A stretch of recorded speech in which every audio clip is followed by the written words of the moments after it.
I think India is doing pretty good on the Satcom side. The recent announcements, starting from the Finance Minister Sitaraman to Prime Minister, there's a huge momentum on the Satcom side. The space policies are in place, and I think India really needs Satcom to bridge the digital divide, especially the 300, 400 million people which are yet to be connected.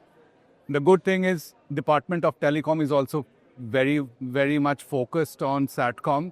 And if you ask me personally, I think India is doing pretty well. We just need to take a couple of more steps so that we can really utilize the advantage of satellite communications. From our perspective, we have been working with India for almost 4 decades. We give in-flight connectivity, maritime connectivity, as well as mission-critical satellite services to defense and disaster agencies. See, we firmly believe satellite communications will complement the terrestrial networks, and both are important from the perspective of getting people digitized.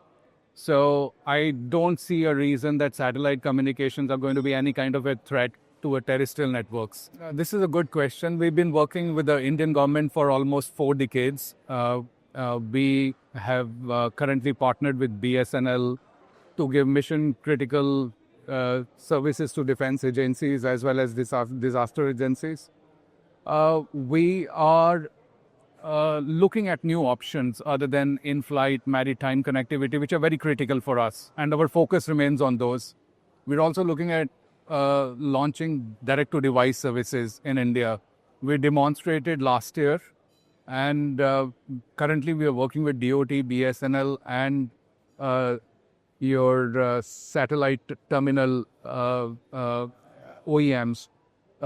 And we are expecting to have direct-to-device services scaled up by early next year. We're also looking at opportunity of building small GEO satellites in India and for the world. We believe there's a very strong ecosystem which has been created by InSpace. They have done pretty good job of getting so many startups. So we're in discussion with some of the startups to see if we can build subsystems, buses, and launch some of our future satellites from here, including small GEO satellites. So I think that's one area which we are interested. We believe if we can have a satellite which has a capability of 175 Gbps, and if we can bring the price points down, that will actually help us to connect the 300, 400 million people which are not yet connected. So those are the areas where we focused. Obviously, we are the world's leader in maritime and aviation, and we are trying to enhance our network infrastructure in India so that we can give more connectivity, including our ABBP over GX. We're also in discussions with GSAT, NSIL, to procure more capacity over India. I think India needs a lot of capacity. We have a very strong R&D in US, and we are known for building one of the world's best payloads, like Viasat 3 series. These are the satellites which can give terabyte kind of capacities, unheard of those kind of capacities in the past.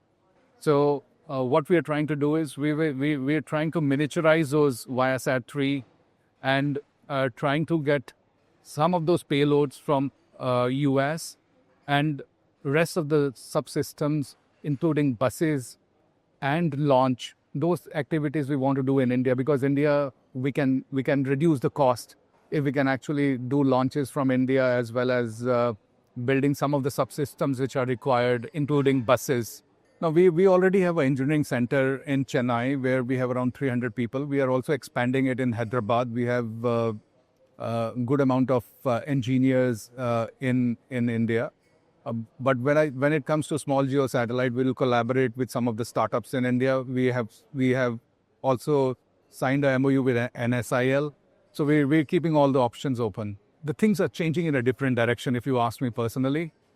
we need sovereign satellites rather than depending upon a foreign satellite, and that to us, one or two who are deeply integrated kind of satellite service providers. So that's the reason we are looking at small geo satellites where the TTNC and the orbital slots remain with the Indian government. So in a way, they can use those satellites not only for connecting rural people, but they can use those satellites for different missions for defense forces. LEO, again, if you ask me honestly, we have also tied up with some of the LEO partners, and actually that can help us to give some of the services better to the customer. But from our perspective, we know 80 to 90% of the applications are not latency. They have no impact on latency. So we still believe that GEO will still continue to play a critical role. LEO is a good invention, but the challenge is every 4 or 5 years, you have to deinstall the satellites and pump new satellites. And there are issues related to sustainability. There are issues related to whether you can maintain that kind of funding to keep on continuously launching satellites.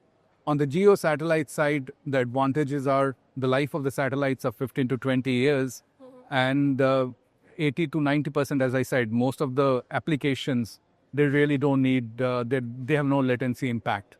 And I think we've done a lot of analysis, and we believe we are at a right space where GEO will continue to lead and LEO will complement. And that's why some of the solutions which we have announced, like Nexus Wave and Amara for maritime and aviation, that also includes some portion of LEO into it.